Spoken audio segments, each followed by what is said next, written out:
გაინტერესებთ, რას ამბობენ მოზარდები, როდესაც ეკითხებიან, როგორი ურთიერთობა სურთ მშობლებთან და უფროსებთან. დავიწყოთ. პირველი, მოზარდს სურს იმეგობროს მშობლებთან. განსჯის შიშის გარეშე.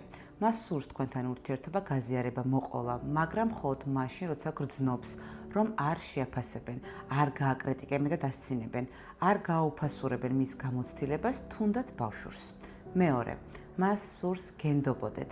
მოზარდისთვის მნიშვნელოვანია იცოდეს, რომ თუ ის შეცდება, თქვენ არ განუდგებით, არ დაშით, არ გააკრიტიკებთ, არამედ ეტყვით, არ აუშავშინ ამას გაუმკლავდები. მესამე, იყოს მიღებული, ნებისმიერი ემოციით, პროტესტით, ცვლილებებით. მეოთხე, რა თქმა უნდა, პატივისცემა. არა, შენ ყოველთვის ჩემთვის პატარა ბავშვად დარჩები, არამედ შენ მოზარდი ხარ, იზრდები. ეს ძალიან რთულია, მაგრამ ჯერა ყველაფერს შეძლებ. მეხუთე, გრძნობდეს, რომ ენდობიან, რომ უფროსი არ აკონტროლებდეს მის ყოველ ნაბიჯს, არამედ გადასცემდეს პასუხისმგებლობებს. ნდობით და არა ეჭვით, ენდობოდეთ, რომ შესწევს უნარი მიიღოს სწორი გადაწყვეტილებები.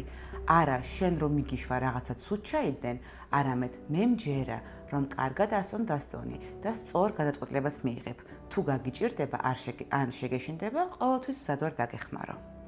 როგორც ხედავთ, მოზარდებსაც ზუსტად ისეთივე რაღაცები სურთ, რასაც უმრავლესობა ჩვენგანი მოითხოვს სხვა ადამიანებისგან, ხო?